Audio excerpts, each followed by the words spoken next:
Sometimes the people closest to you aren't the ones who save you, they're the ones who sharpen the knife. Wealthy wife pretends to be in a coma. Husband showed up with his mistress to claim her wealth.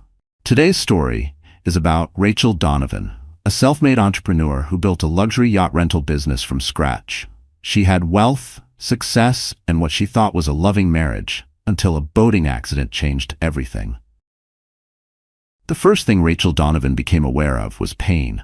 Dull, throbbing pain radiating through her body. Her eyelids felt impossibly heavy, but her mind was beginning to clear. Hospital sounds filtered in, the steady beep of monitors, the soft squeak of rubber soles on linoleum, hushed voices moving past. She remembered pieces, driving home from the marina, her phone lighting up. Tyler's voice on the other end, frantic, something about a client emergency. Then, the bridge. The moment she pressed the brakes and nothing happened. The horrifying lurch of acceleration, no stopping, just impact. Guardrail. Then the plunge. Rachel tried to open her eyes, but a rush of nausea stopped her cold.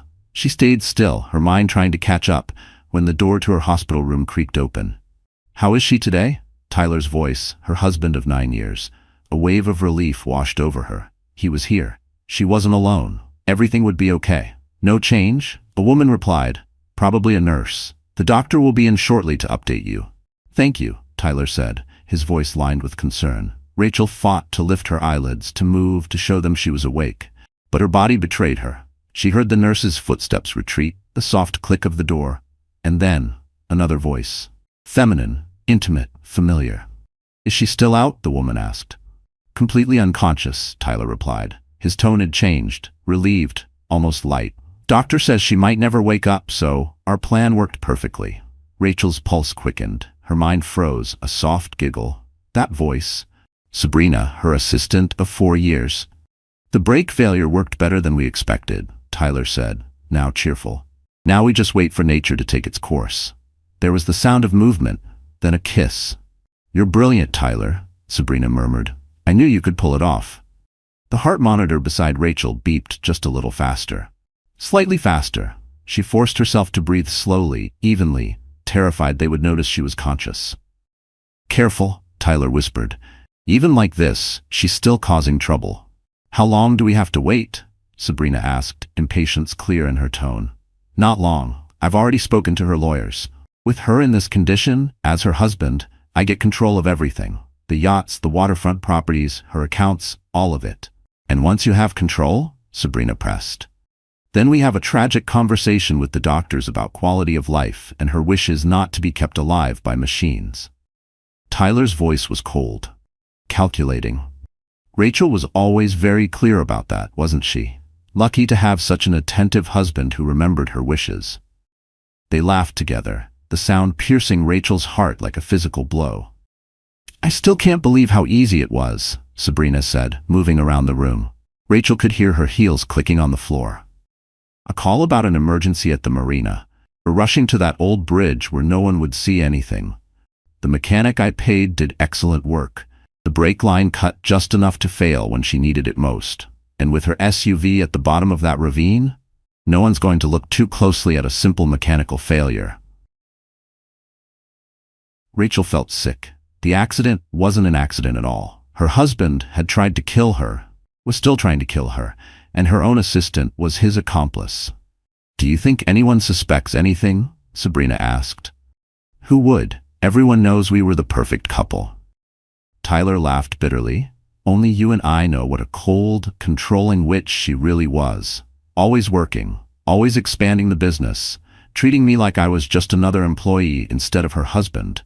Well, soon you'll have all her money without having to deal with her anymore." "And I'll finally get what I deserve," Sabrina said, after watching her parade around like she was so special. Rachel heard the sound of a drawer opening. "Looking for these?" Tyler asked. "Her diamond earrings," Sabrina squealed softly. "The ones she never let me borrow. Do you mind if I—" "They're yours now, baby. Everything of hers is ours now." Rachel felt a presence close to her bed, could smell Sabrina's distinctive perfume. "I've always known I'd look better in these anyway," Sabrina said, presumably admiring herself in a mirror. In that moment, Rachel made a decision that would change everything. She would not open her eyes. She would not let them know she was conscious. She would pretend to be in a coma until she could figure out how to protect herself.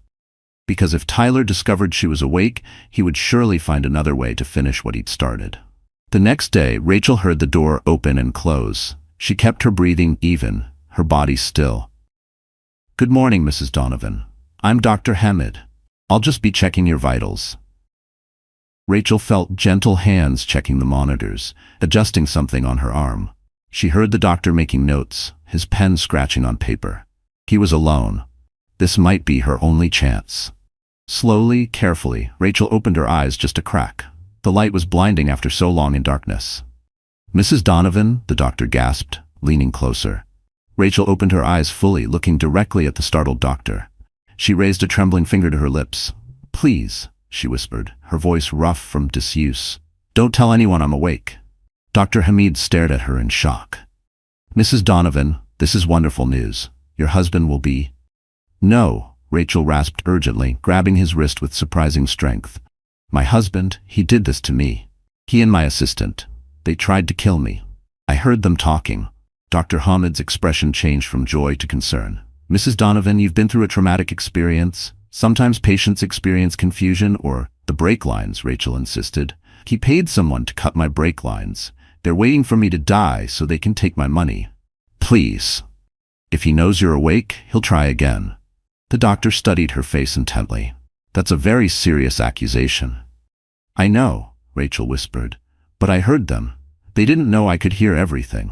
Please, Dr. Hamid, I need time to figure out how to protect myself." Dr. Hamid glanced at the door, then back at Rachel.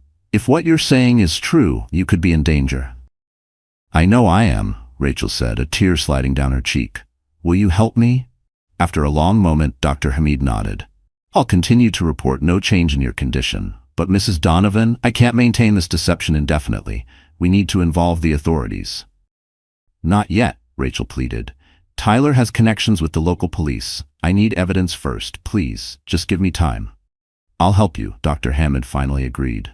"But only for a short while, and if, at any point, I believe you're in immediate danger, I'll have to act." "Thank you," Rachel whispered, closing her eyes. As they heard footsteps approaching, by the time Tyler entered the room, Rachel appeared completely unconscious again, and Dr. Hamid was calmly checking her chart. "Any changes, doctor?" Tyler asked, his voice perfectly calibrated to sound concerned. "No significant changes, Mr. Donovan," Dr. Hamid replied, and Rachel was amazed at how steady his voice remained. Her condition remained stable, but unchanged.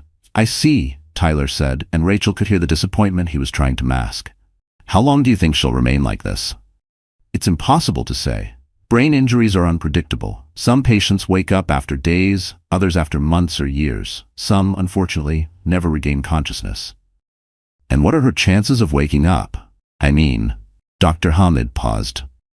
"Given the extent of her injuries and the time that's passed without improvement, I would say the chances are increasingly slim. But we don't give up hope, Mr. Donovan." "Of course not," Tyler said smoothly. "I just need to be realistic about her care and what she would want."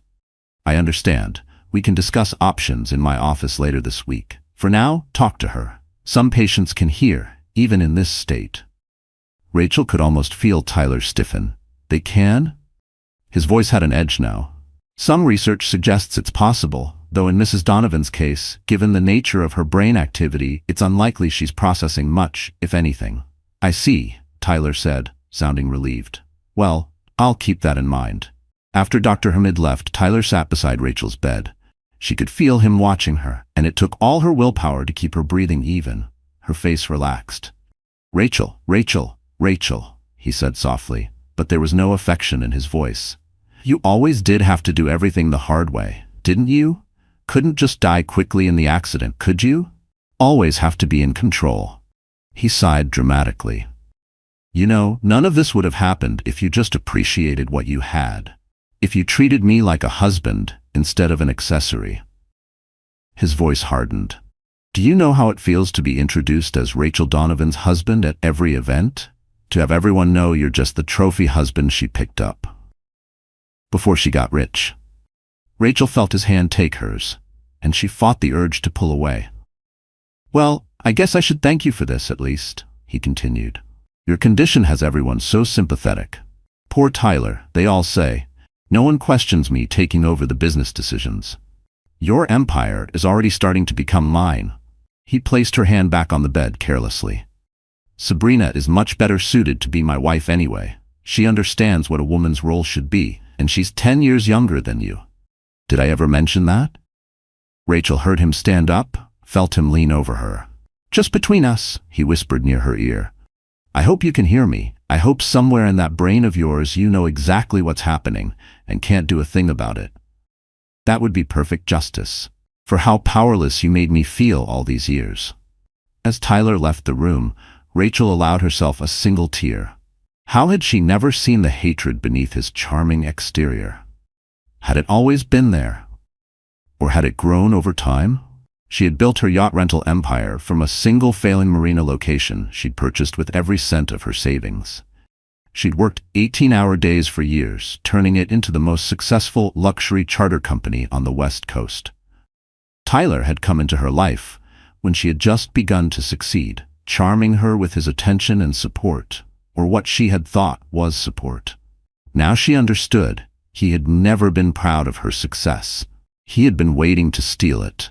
Over the next few days, Rachel learned more about her situation than she ever wanted to know. Tyler visited daily, always putting on a show of the devoted husband when staff was present. But the moment he was alone, the mask would drop. He brought Sabrina with him frequently, and they would talk openly about their plans, confident that Rachel couldn't hear them.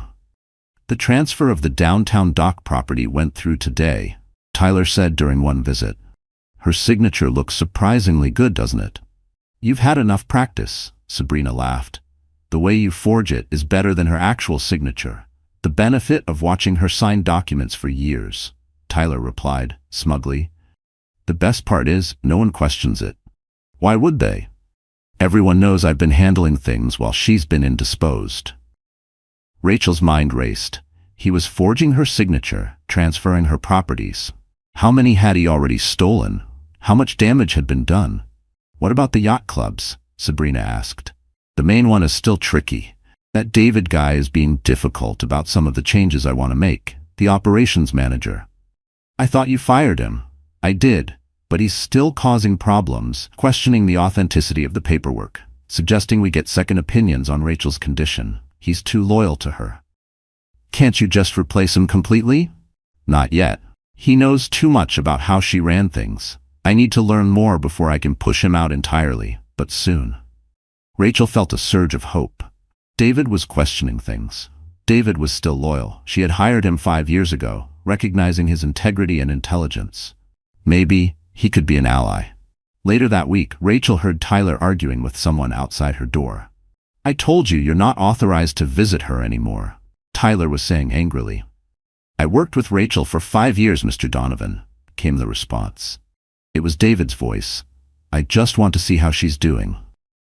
She's exactly the same as she was when you asked last week. Unconscious, unresponsive. The doctors say there's little hope of recovery. Then what's the harm in letting me see her? David pressed. I'm trying to move forward. Tyler said, his voice taking on a wounded tone that Rachel now recognized as completely false. Having her former employees parade through here, it makes it harder to accept what's happening. 10 minutes, David insisted. That's all I'm asking. Fine, Tyler relented after a pause. 10 minutes. But this is the last time, understand? I'm her husband. I decide who visits and who doesn't. The door opened, and Rachel could sense Tyler's irritation as he let David enter. 10 minutes, Tyler repeated. I'll be right outside. The door closed, and Rachel heard David approach her bed. Hey, Rachel, he said softly. It's David. His voice was gentle, so different from how Tyler spoke to her when they were alone. Rachel wished desperately that she could respond, give some sign that she could hear him. Things aren't going well at the company, David continued. Tyler's making changes, big ones, selling properties, firing people you've had for years. He sighed heavily. I tried to stop him, told him. You wouldn't want this, David said, but he says he has power of attorney now. David moved closer. Something doesn't feel right about any of this, Rachel. The accident, Tyler taking control so quickly. I've been asking questions. Maybe too many questions. He fired me yesterday. Rachel felt a surge of anger. David had been the backbone of her operations, the one person she trusted implicitly with her business. "I don't care about the job," David continued, "but I care about what's happening to everything you built." His voice dropped lower. "I care about what happened to you. The police report on your accident seems simplified. No real investigation into the brake failure, just mechanical error." Rachel felt a tear slide down her cheek before she could control it. "Rachel?" David's voice changed, became more alert. "Rachel, can you hear me?" She wanted so badly to open her eyes to tell him everything. But what if Tyler came back? What if he was watching somehow? "Your heart rate just increased," David said, and Rachel could hear the growing excitement in his voice. "And that tear. Rachel, if you can hear me, I'm going to find out what really happened. I promise you that." The door opened abruptly. "Time's up," Tyler said coldly. "I was just saying goodbye," David replied, and Rachel could hear the new determination in his voice. "Well, now you have. Don't come back, David. You're no longer welcome here." After David left, Tyler approached Rachel's bed. "Loyal employees," he scoffed, "always sticking their noses where they don't belong. Don't worry, dear wife. He won't be a problem much longer." Rachel's thoughts raced. She needed to find a way to communicate with David. But how? How could she reach out without Tyler discovering she was conscious?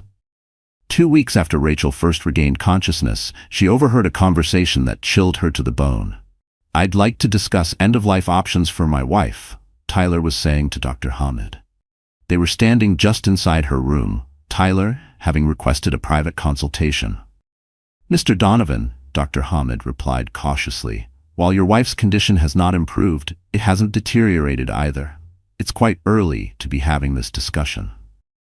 "Doctor, I know my wife. Rachel was always very clear about not wanting to be kept alive by machines if there was no hope of recovery. You said yourself that her chances of waking up diminish with each passing day." "That's generally true, but I need closure, doctor," Tyler interrupted, his voice cracking with what Rachel knew was fake emotion. "Seeing her like this, day after day, it's destroying me.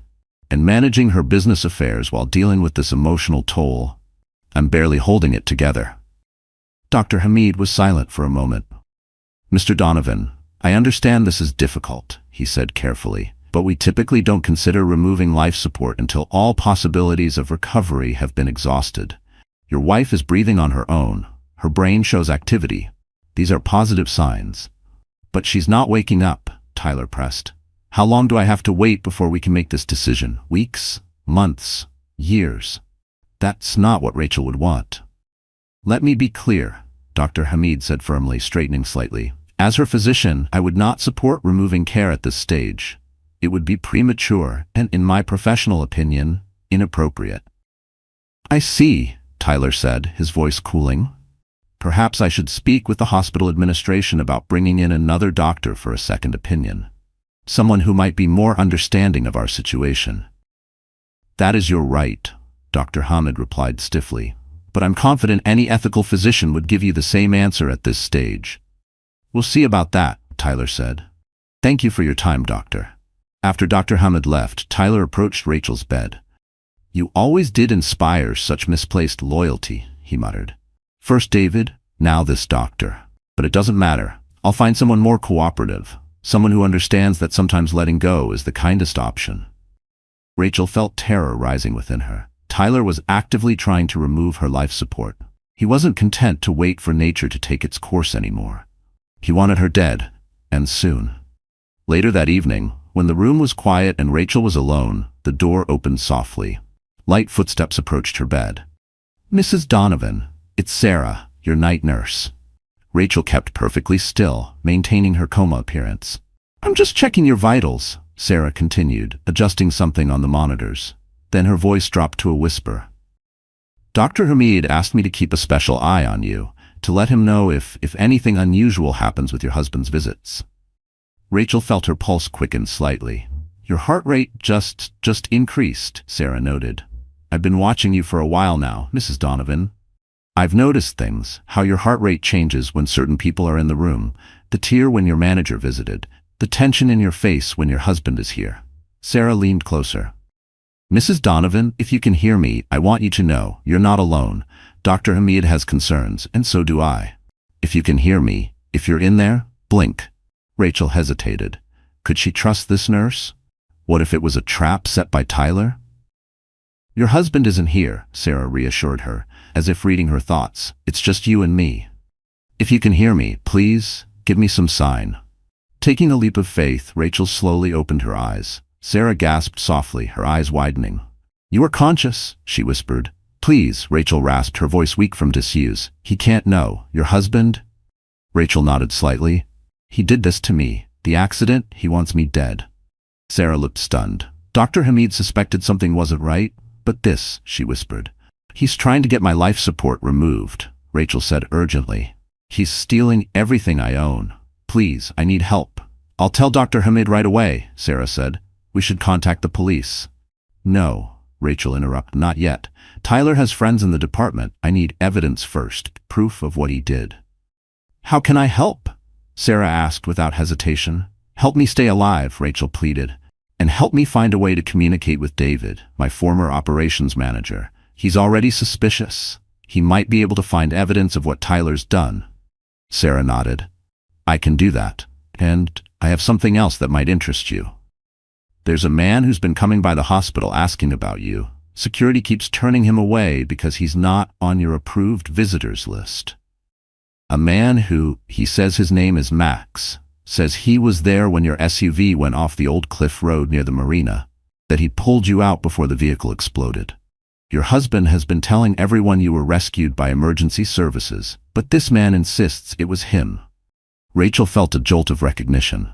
She had a vague memory, rough hands pulling her from the wreckage, a bearded face looming over her, telling her to hold on.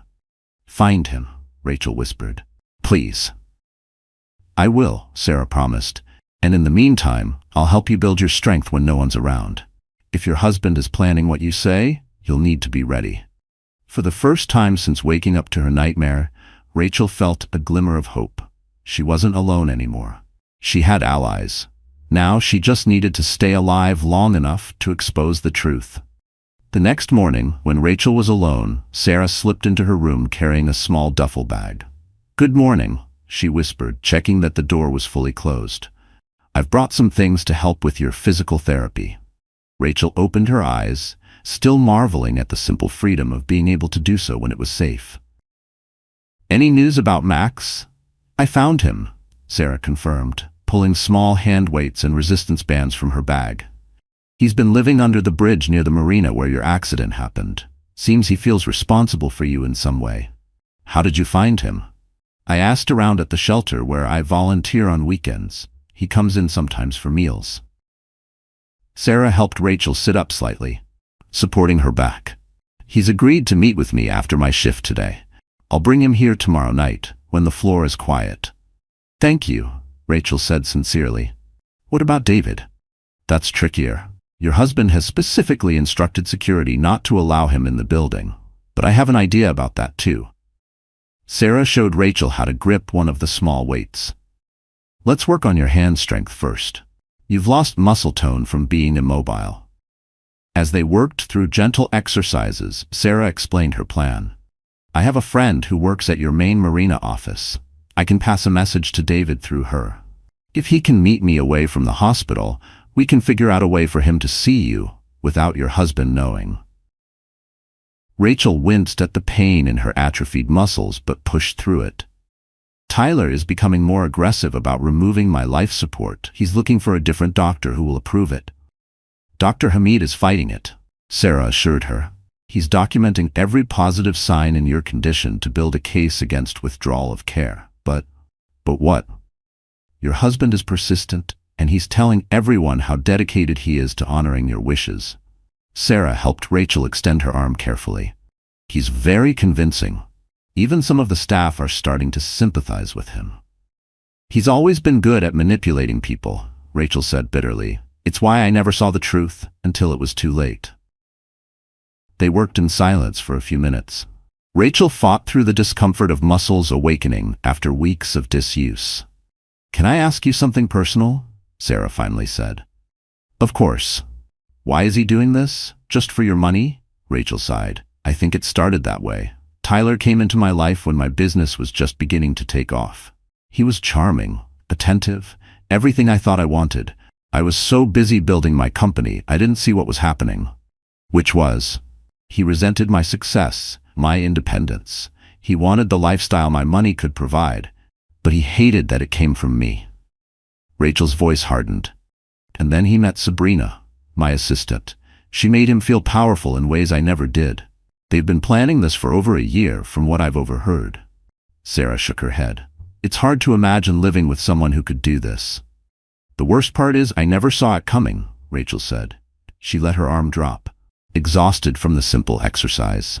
I thought we were happy, or at least content. I knew we'd grown apart, but murder? She laughed humorlessly. I never suspected he hated me enough to want me dead.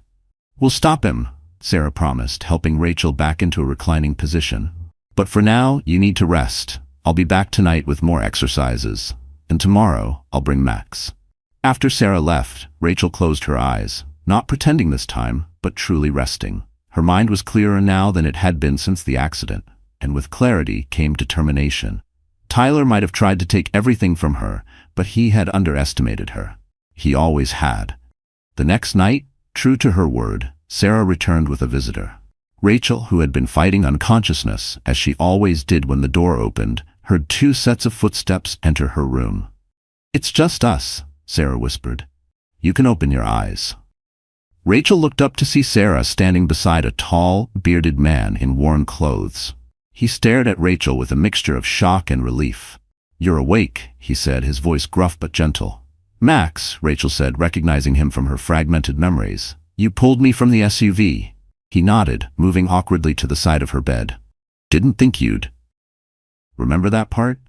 Not clearly, Rachel admitted. But I remember someone telling me to hold on. That was you, wasn't it? Yeah.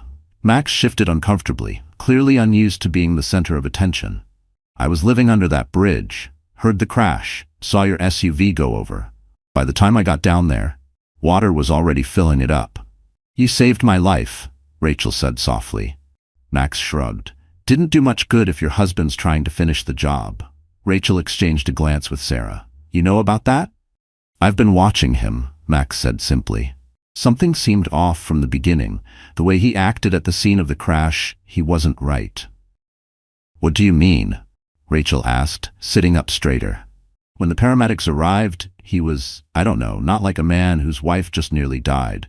He was asking about your condition, sure, but it was like he was just checking boxes. And then later. I saw him at your marina office. My marina? Yeah, a couple days after the crash, I went there.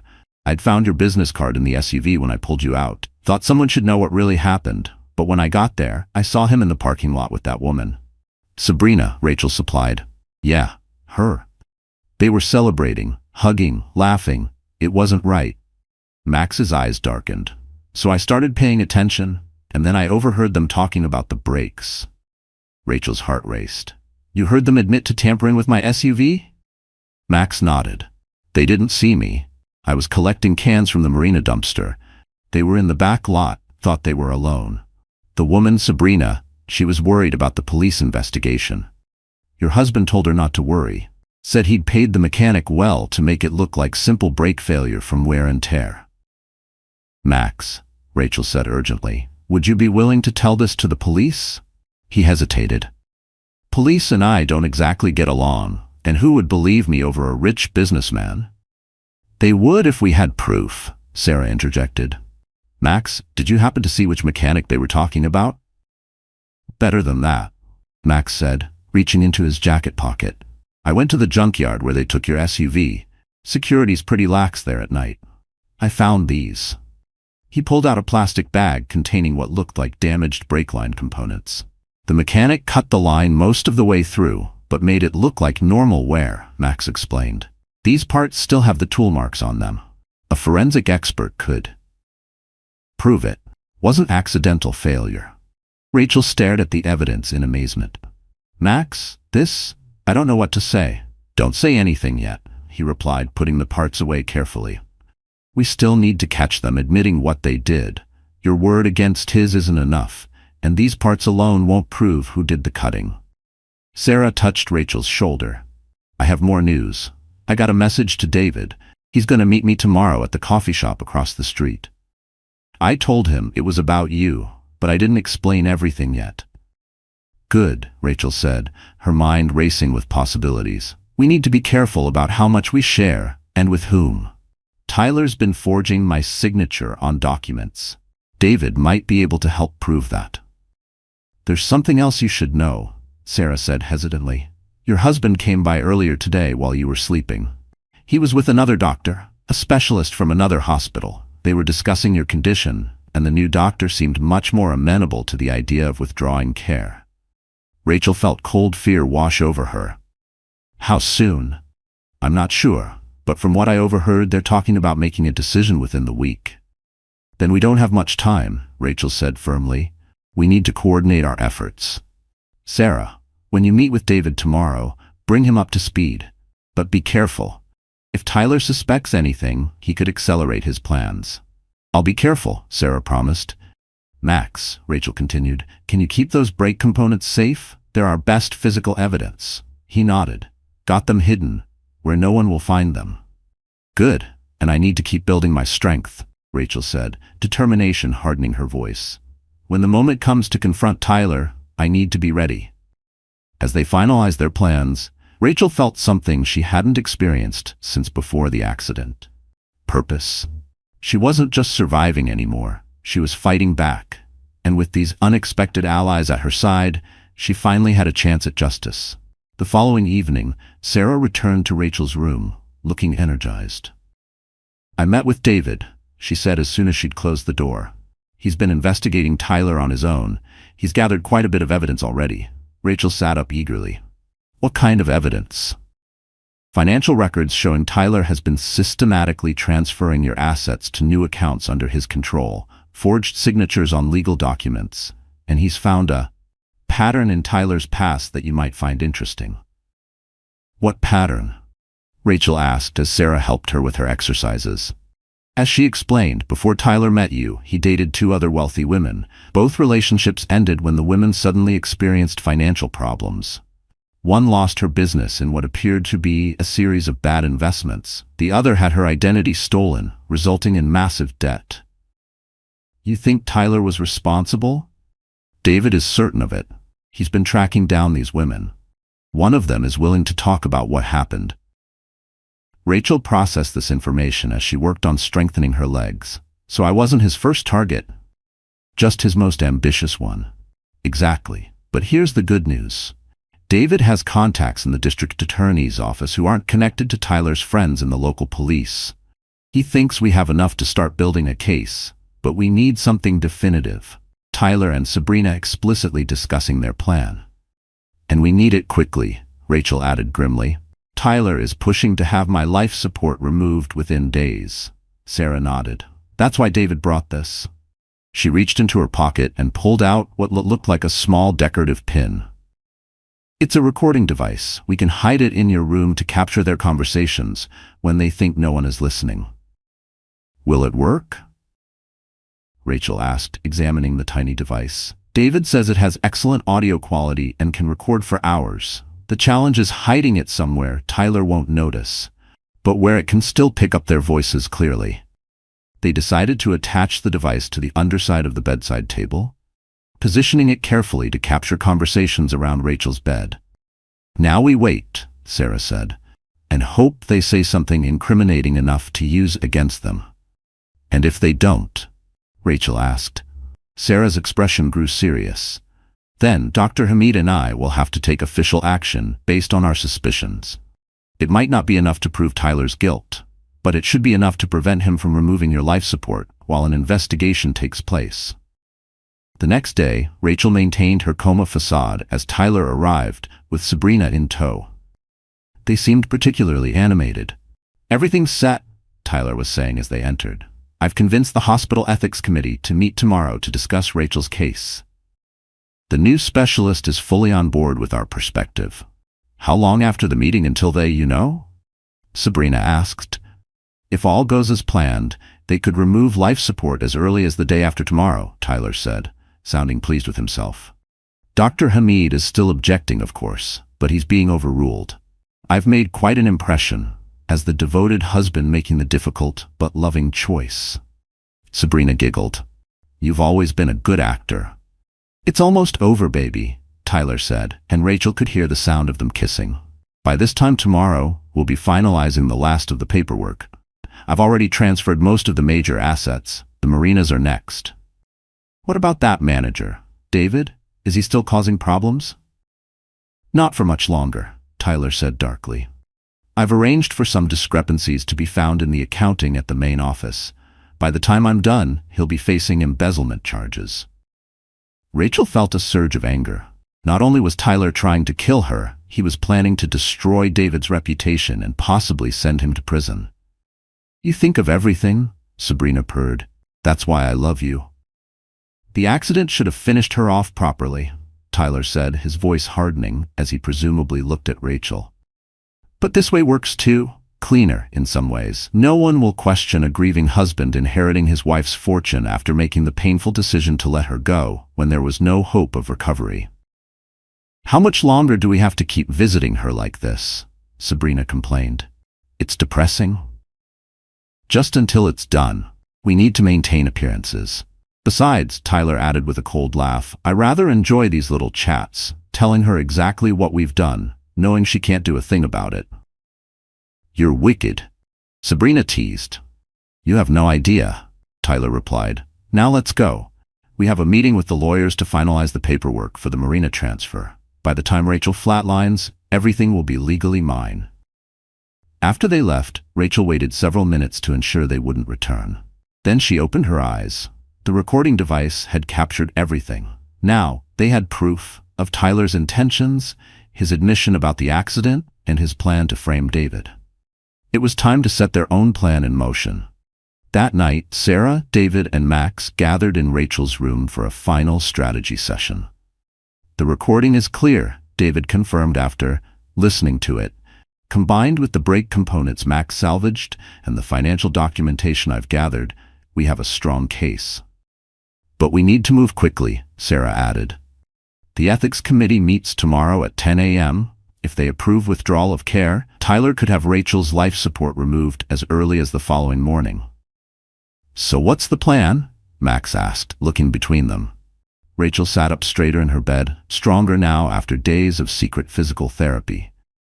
"Tyler and Sabrina are coming tomorrow afternoon to meet with the lawyer here at the hospital. They're planning to finalize the paperwork for transferring my marinas." "That's our opportunity," David said with a nod. "I've spoken with Detective Rivera from the district attorney's office.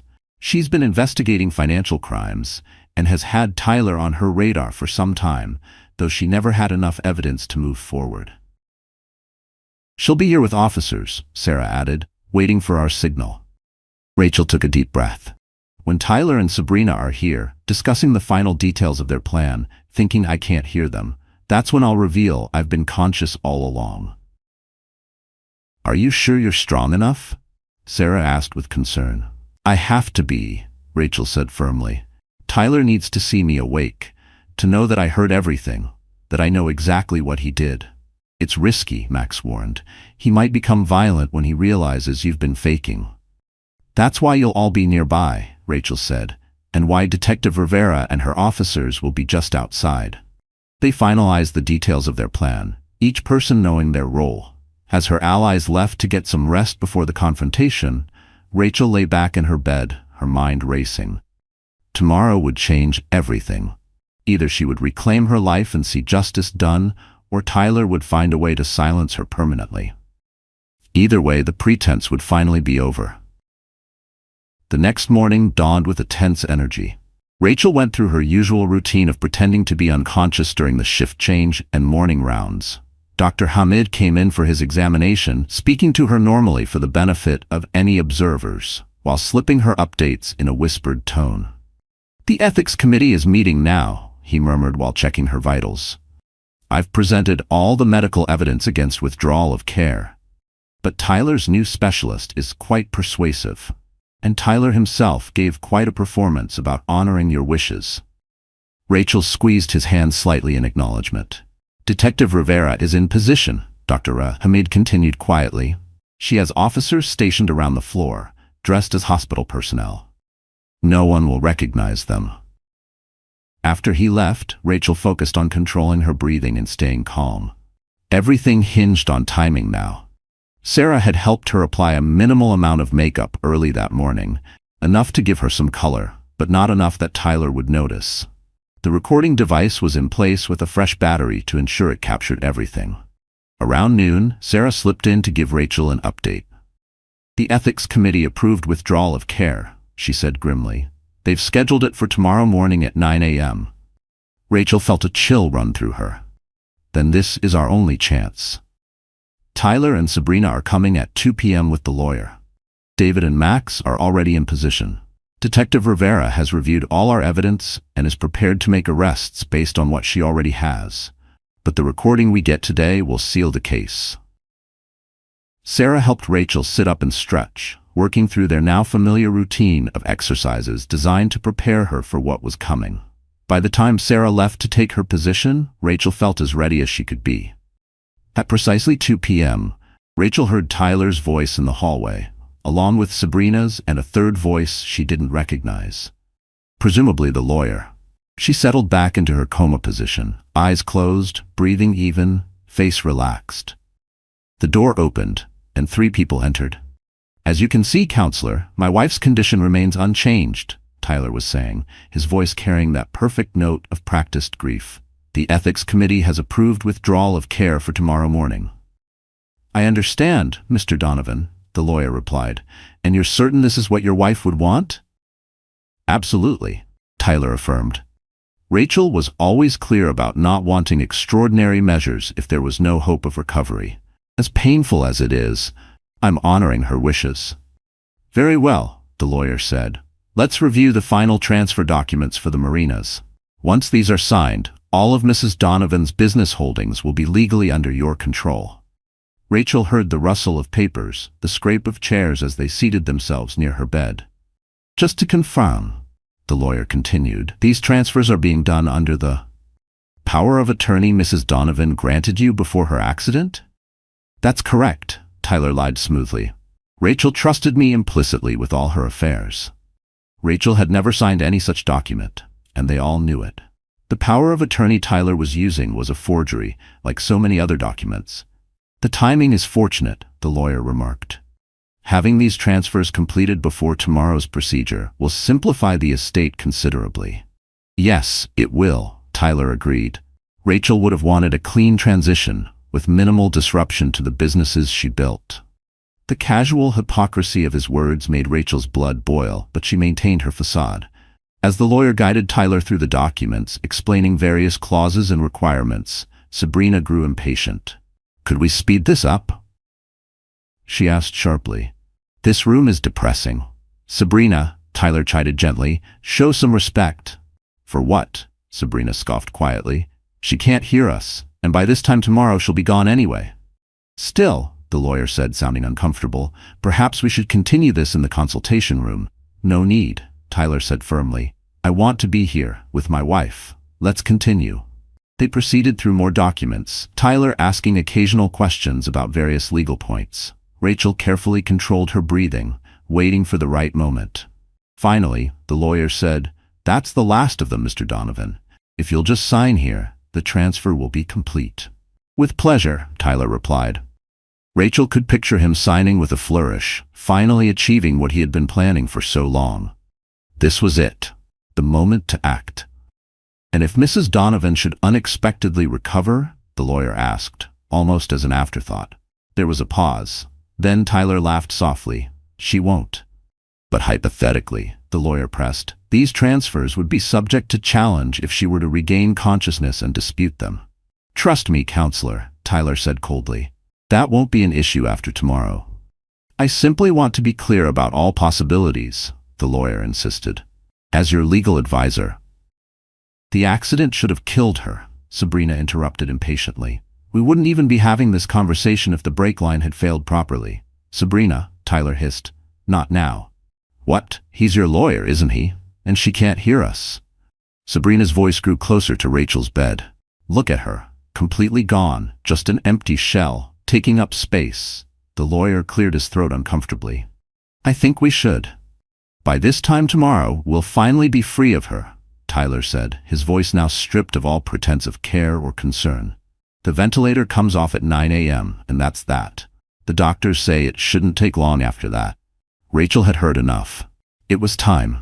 Slowly, deliberately, she opened her eyes. The room came into focus. Tyler and Sabrina standing near the foot of her bed, the lawyer gathering papers by the window, all three with their backs to her. Rachel pushed herself up slightly and said in a clear, steady voice, I wouldn't want that at all, Tyler. The effect was instantaneous. The lawyer dropped his papers. Sabrina screamed. And Tyler turned slowly, his face draining of color as he stared at his very conscious wife. Rachel, he whispered, shock and horror mingling in his expression. Surprise, Rachel said, her voice stronger than even she had expected. I've been awake for weeks. That's impossible, Tyler stammered. The doctors said. They said. What I asked them to say, Rachel cut him off. After I overheard you and Sabrina celebrating your successful plan, the day I regained consciousness. Sabrina backed toward the door. She's confused, brain damage. She doesn't know what she's saying. I know exactly what I'm saying, Rachel countered. I know you tampered with my brakes. I know you've been forging my signature and stealing my assets. And I know you were planning to finish the job tomorrow by removing my life support. Tyler seemed to recover himself, his shock giving way to calculation. Rachel, darling, you've been through a traumatic experience. Your mind is playing tricks. Save it, Tyler, Rachel interrupted. I heard everything. Every conversation, every plan, every cruel remark you made at my bedside, thinking I couldn't hear you. The lawyer moved toward the door. I should go. This is clearly a private. Stay right there, ordered a new voice. As the door opened, Detective Rivera entered, flanked by two uniformed officers. No one is leaving yet. Tyler's eyes darted between Rachel and the detective. What is this?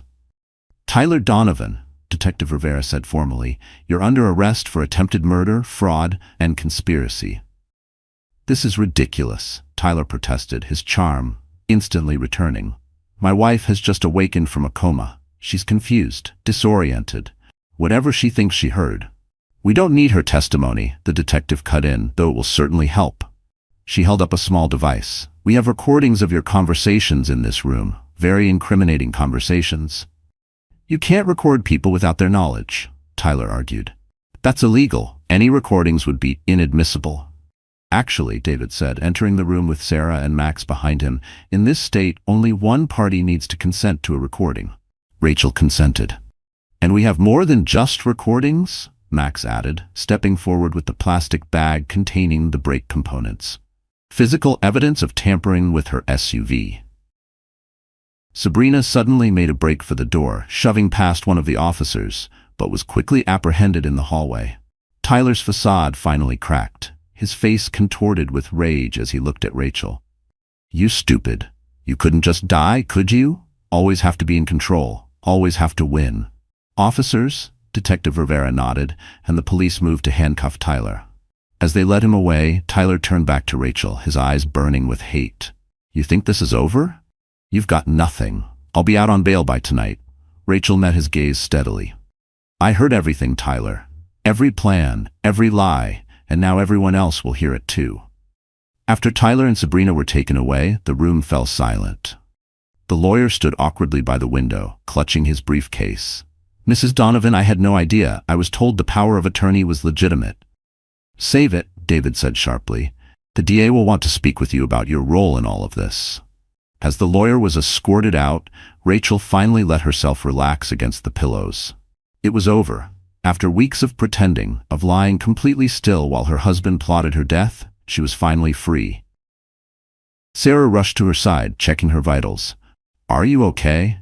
That must have been incredibly stressful. Rachel nodded, suddenly exhausted. It was worth it. She looked around the room, at Sarah, Max, and David. Thank you, all of you. I wouldn't have survived without your help. What happens now? Max asked, shoving his hands in his pockets awkwardly. Now, Rachel said with determination, I take back what's mine and build something better. 3 weeks later, Rachel stood at the entrance to her main marina office, supported by a cane, but standing proudly on her own. The building looked different somehow. Brighter, full of possibility. Ready? David asked, standing beside her. Rachel took a deep breath and nodded. More than ready.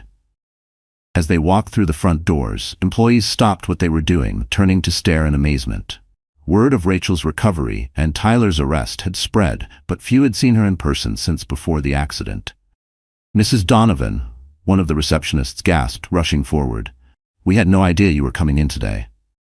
I thought it was time, Rachel said with a smile. Time to come home. The news of her arrival spread quickly through the building. Staff members appeared from offices and the dockyard area, gathering in the main lobby. Rachel recognized faces. Some had been with her for years. Others were newer, hired during her absence. I want to thank you all for keeping this place running during my absence, Rachel addressed the group. I know it hasn't been easy, especially with the confusion of the past few months. An understatement, of course. Tyler had fired loyal employees, hired his own people, and begun dismantling the culture Rachel had carefully built. The damage would take time to repair. I also want to introduce, or reintroduce for some of you, David Chen, Rachel continued, gesturing to her side. As you may have heard, David was instrumental in uncovering what really happened during my accident. As of today, he's officially my Chief Operations Officer. Applause broke out, especially from the longtime employees who knew and respected David. There will be changes in the coming weeks, Rachel continued. Some necessary restructuring. But I want you all to know that this company is back in my hands, and together we're going to make it stronger than before. After the impromptu meeting, Rachel settled into her office, now cleared of Tyler's belongings, with David to discuss next steps. The forensic accountants have traced most of the assets Tyler transferred, David reported. We should be able to recover about 80% of what he took. That's better than I expected, Rachel admitted. What about the legal situation? The DA is building a strong case. Tyler and Sabrina were both denied bail. The flight risk was too high, and the attempted murder charges are serious. Max's testimony about the brake tampering is crucial, David added, and the recordings from your hospital room are damning. Rachel nodded, looking out the window at the marina floor. And what about Max? How's he doing with the new job? Rachel asked. David smiled. Surprisingly well. He started in the detail department, but he's shown an aptitude for mechanical work. The service manager wants to move him to oil changes and basic maintenance. Make sure he gets whatever training he needs, Rachel said. After what he did for me, finding those brake parts, risking his safety, I owe him a real chance. Already arranged, David assured her. And Sarah called. She wanted to know if you're still coming to dinner on Friday. Rachel smiled. During her recovery, she'd grown close to the nurse who had risked her job to help expose Tyler's plan. Their friendship had been unexpected but valuable, one of the few positive outcomes of the whole ordeal. Tell her I wouldn't miss it, Rachel replied. Now, let's talk about that foundation idea I mentioned. Over the next month, Rachel gradually reclaimed her life. The physical recovery was challenging. Her body had weakened during her hospital stay, despite Sarah's secret physical therapy sessions, but her determination never wavered. The legal proceedings moved forward. Tyler and Sabrina were charged with attempted murder, fraud, forgery, and conspiracy. The evidence against them was overwhelming.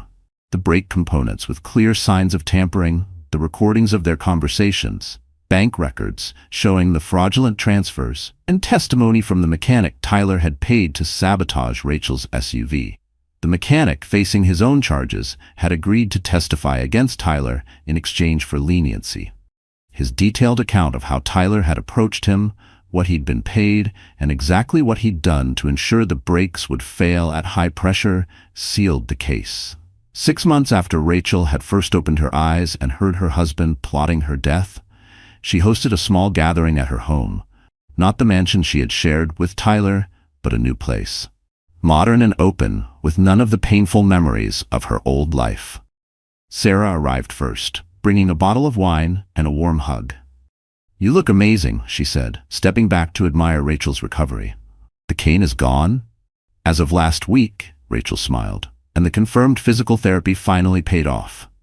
David and his wife arrived next, followed by Max, almost unrecognizable in clean clothes, his beard neatly trimmed, his face healthier after months of regular meals and stable housing. "The place looks great," Max said awkwardly, clearly still uncomfortable in social situations, but making an effort. "Thank you," Rachel replied warmly. "How's the new apartment?" "Still getting used to having 4 walls and a roof," Max admitted with a small smile. "But it's good. Really good." Rachel led them to the patio overlooking the city lights. As they settled into comfortable chairs, she felt a sense of peace she hadn't experienced in a long time. "I have news," she announced once they all had drinks in hand. "The Rachel Donovan Foundation is officially up and running.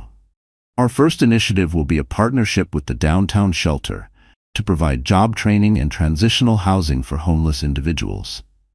"That's wonderful," Sarah said, squeezing Rachel's hand. "I know that's been a dream of yours since the hospital." "It has," Rachel acknowledged. "And I have more news." The jury returned a verdict today in Tyler and Sabrina's trial. The group fell silent, waiting. "Guilty on all counts," Rachel said simply. "Tyler will serve a minimum of 25 years. Sabrina got 15. A collective sigh of relief passed through the group. Justice had been served.